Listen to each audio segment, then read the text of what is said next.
کی چاندنی سے یا قدرتی روشنی سورج کی کرنوں سے ہوتی ہوگی.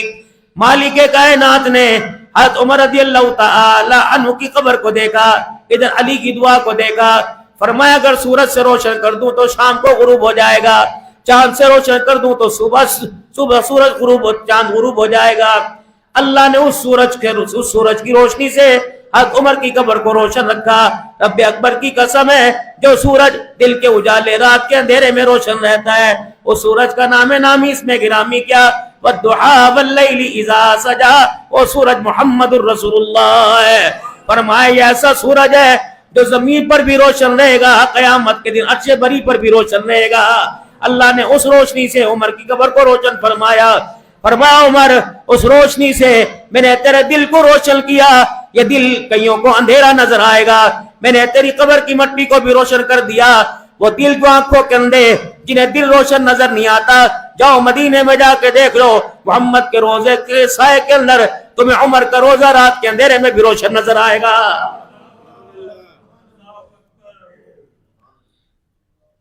علیکم بسنتی وسنتی خلفاء الراشدین المہدیین, او لوگوں میری سنت, میرے صحابہ کی سنت, میرے صحابہ کی سنت میری سنت ہے.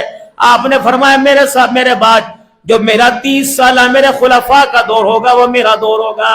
میں ہی کروں گا جو میرے صحابہ کریں گے, اور جو میرے صحابہ کریں گے وہ میرے بتائے ہوئے طریقے پر ہی ہوگا.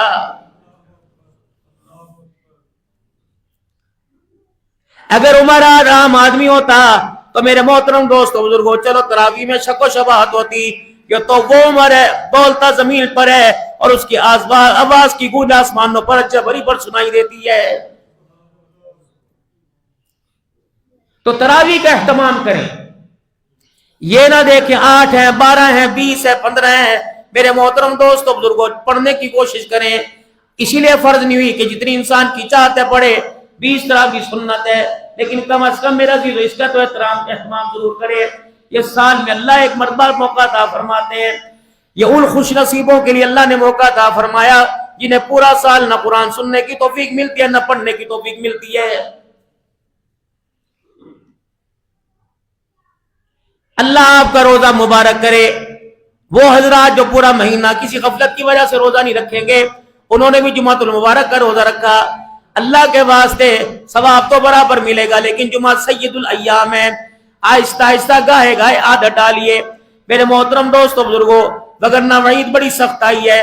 سید الانبیاء صلی اللہ تعالی علیہ وسلم زور سے آمین کہہ رہے ہیں, اور اتنی زور سے آپ نے آمین ارشاد فرمائی کہ صحابہ اکرام کے کانوں میں آ کے گونجی, اور اس آمین کی وجہ سے صحابہ اکرام کو اس آمین نے حیرت میں ڈال دیا, پریشان ہو گئے. یا رسول اللہ صلی اللہ علیہ وسلم, آج سے پہلے ہم نے یہ معاملہ کبھی نہیں دیکھا کہ آپ نے منبر کی سیڑھی پہ قدم رکھا اور زور سے فرمایا اللہم آمین. آپ نے ارشاد فرمایا, ابھی تو جبرائیل علیہ السلام میرے پاس کھڑا تھا, اور جبرائیل علیہ السلام میرے پاس آ کے اس منبر کے پاس کھڑا ہو گیا. جس وقت میں نے منبر کے اوپر قدم رکھا, جبرائیل علیہ السلام زور سے کہنے لگا, تباہ ہو جائے, ہلاک ہو جائے, برباد ہو جائے وہ آدمی جو رمضان المبارک کا مہینہ پائے اور اس کے روزے نہ رکھے. فرمایا سارے فرشتوں کا سردار بد دعا کر رہا تھا, اس کی بد دعا پر سارے نبیوں کا سردار آمین کہہ رہا تھا. نبی تو بربادی کے لیے آمین کہے, جبرائیل تو بربادی تباہی کے لیے اور اس کے ہلاک ہونے کے لیے بد دعا کرے.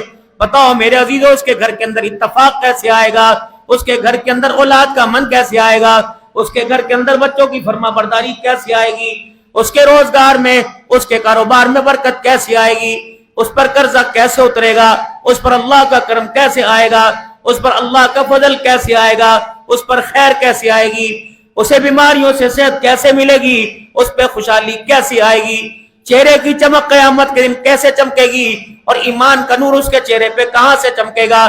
جس کو نبی بد دعا پر آمین کہے, جبرائیل بد دعا دے دے, صحت تو میرا عزیزوں ملے نہ ملے برابر ہے, روٹی ملے نہ ملے گزارا ہو جائے گا, پانی ملے نہ ملے گزارا ہو جائے گا. اگر میرا عزیزوں اس بد دعا پر آپ نے میں نے اللہ سے توبہ نہ کی, ڈر لگتا ہے کیا پتا خاتمہ ایمان کے بغیر ہو جائے.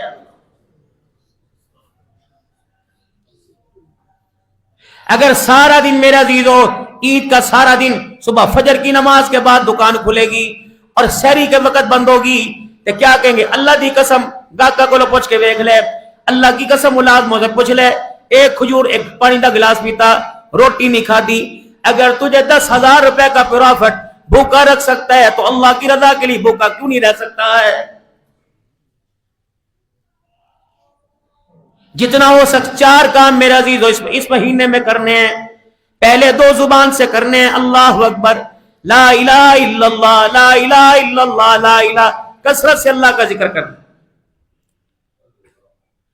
جتنا کوئی چیز تصویر آتی ہو، لا الہ الا اللہ، لا الہ الا اللہ۔ دوسرا استغفر اللہ، استغفر اللہ، استغفر اللہ، استغفر اللہ۔ تیسرا اللہم انا نسألک ورضاک الجنہ، اللہم انا نسألک ورضاک الجنہ، اے اللہ میں تیری رضا والی تجھ سے جنت مانگتا ہوں یا اللہ۔ اور دوسری دعا جہنم کی آگ سے چھٹکارا، اللہم اجرنی من النار، اللہم اجرنی من النار، یہ اپنے لیے، اللہم اجرنی من النار، بچوں کے لیے، اولاد کے لیے، بیوی کے لیے، پوری امت کے لیے، اللہم اجرنا من النار، ساری امت، اللہم اجرنا من النار، اللہم اجرنا من النار، اللہم انا نسألک الجنہ، اے اللہ انا ساری امت، اللہم انی اسألک الجنہ، اگر ابھی نہیں آتی، اے اللہ میں تجھ سے جنت کا تیری سوال کرتا ہوں اور جہنم کی آگ سے پناہ مانگتا ہوں، اے اللہ مجھے جنت عطا فرما دے اور جہنم کی آگ سے مجھے بچا لے، لا الہ الا اللہ، استغفر اللہ، استغفر اللہ۔ اور تیسرا جہنم کی آگ سے چھٹکارا اور جنت الفردوس میں اللہ داخلے کی دعا کرنی ہے۔ جتنا ہو سکے اپنے ہاتھ کی سخاوت کو اس مہینے کے اندر رکھنا ہے، اپنے افطاری کے، اپنے سحری کے دسترخوان کو بڑھانا ہے۔ آپ صلی اللہ علیہ وسلم نے ارشاد فرمایا سحری ضرور کرو، اللہ اکبر، سحری کھانا رحمت ہے۔ آپ صلی اللہ علیہ وسلم نے ارشاد فرمایا سحری کھانے والے کے لیے آسمان کے فرشتے مغفرت کی دعا کرتے ہیں۔ آپ نے فرمایا سحری کرو، بے شک پانی کا گھونٹ کیوں نہ ہو یا کھجور کا دانہ نہ ہو، سحری میں اٹھو، تہجد کا اہتمام کرو۔ یہ نفل آپ صلی اللہ علیہ وسلم نے پڑھے اور 2 سے لے کے 8 تک اللہ اور 12 رکعات تک تہجد کا اہتمام کریں۔ سورج نکلے اس کے بعد 4 رکعت نفل، 2 اشراق، حج عمرے کا ثواب ملے گا، اور 2 رکعت میرے محترم دوستوں بزرگوں صلاۃ الحاجت کے پڑھ لیں، سارے دن کے کام اللہ بنائیں گے۔ اس کے بعد جب سورج نکل جائے، اچھی طرح دھوپ ہو جائے تو 2 رکعت سے لے کے 8 رکعت یہ چاش کی نماز ہے، اللہ اکبر، چاش کی نماز کا اہتمام کریں، اللہ روزی میں برکت عطا فرمائے گا۔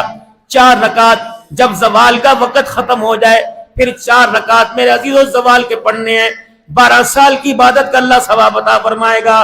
مغرب کی نماز کے بعد 6 رکعت اوابین کے پڑھنے ہیں، جو 6 رکعت اوابین کے پڑھے گا اللہ اس کی برکت سے اندھیری قبر کو روشن فرمائے گا۔ عشاء کی وتر کے بعد 2 رکعت نفل پڑھنے ہیں، لوگ جوتے پکڑ کے بھاگ جاتے ہیں، آپ صلی اللہ علیہ وسلم نے اس کی تاکید فرمائی، فرمایا جو 2 رکعت عشاء کی نماز کے بعد وتر کے بعد پڑھتا ہے اللہ جل شانہ سے ساری رات کی عبادت کا ثواب عطا فرماتا ہے۔ یہ نیکیاں قیامت کے دن اس وقت کام آئیں گی جب کوئی بھی ہماری طرف دیکھنے والا نہیں ہوگا۔ اور فرائض کے اندر کمی، رکوع میں سجدے میں جو کمی آئے گی، یہ فرائض کے اندر کمی کو نوافل پورا کریں گے، اور بیٹھ کے پڑھے جائیں گے نفل، کھڑے ہو کے پڑھ لیں تو کوئی بات نہیں۔ اور جتنا ہو سکے قرآن پاک کی تلاوت ہو، اگر قرآن پاک میرے محترم دوست بزرگوں پڑھ نہیں سکتے تو کوئی پڑھنے والے کے پاس بیٹھ جائیں، یار تھوڑا سا اونچا پڑھ کے سنا دے تاکہ تیرے پڑھنے کے اندر میرا حصہ بھی شامل ہو جائے۔ اور اپنے آپ کو اللہ کے ذکر میں لگانا۔ اب بندہ کہتا ہے اللہ کے ذکر میں نہیں لگ سکتا، بندہ کہتا ہے میں قرآن پاک نہیں پڑھ سکتا، بندہ کہتا ہے نماز پڑھتا ہوں بھول جاتا ہوں، نماز تو نہیں پڑھ سکتا۔ چلو سارے کام نفل نہیں پڑھ سکتا، ذکر اذکار نہیں کر سکتا، سارے کام نہیں کر سکتا، خاموش تو رہ سکتا ہے، چلو نیکیوں والا کھاتا نہیں بھرتا، گناہ والا کھاتا تو ختم ہو سکتا ہے۔ فرمایا جب گناہ والا کھاتا ختم ہوگا تو اللہ جل شانہ اس کھاتے خالی کو دیکھ کر نیکیوں والے کھاتے پہ طرف فرمائے گا۔ اور یہ ہم سیکھنا، اللہ جل شانہ نے اس مہینے کے اندر آپ کو میرے عزیزو کچھ آرام کا، یہ پہلے 8-10 دن بازار خالی ہیں، اس میں سیکھیں، کسی مدرسے کی طرف متوجہ ہوں، کسی ایسے دیندار کے ساتھ اپنے آپ کو صحبت کے اندر لگا لیں، اور جب اندر سیکھنے کی طلب ہوگی، اندر تڑپ ہوگی، اندر غم ہوگا، زندگی گزر گئی روزہ رکھتے رکھتے، اب یہ نہیں پتا روزہ کن چیزوں سے، ابھی 50 سال کی عمر ہوگی، اب بھی پوچھتے ہیں نہ کچھ پانی پیا جائے روزہ تو نہیں جاندہ، دوائی پا لی روزہ تو نہیں جاندہ، سرما پانے سے روزہ تو نہیں جاتا۔ وہ چیزیں جس کا تعلق معدے کے ساتھ ہو اور ڈائریکٹ معدے کے اندر وہ چیز چلی جائے اور پیٹ بھی بھر جائے، ان کے ساتھ ہے۔ باقی سرمے سے سرما معدے میں نہیں جاتا، آنکھ کا ڈراپ معدے میں نہیں جاتا، انجیکشن معدے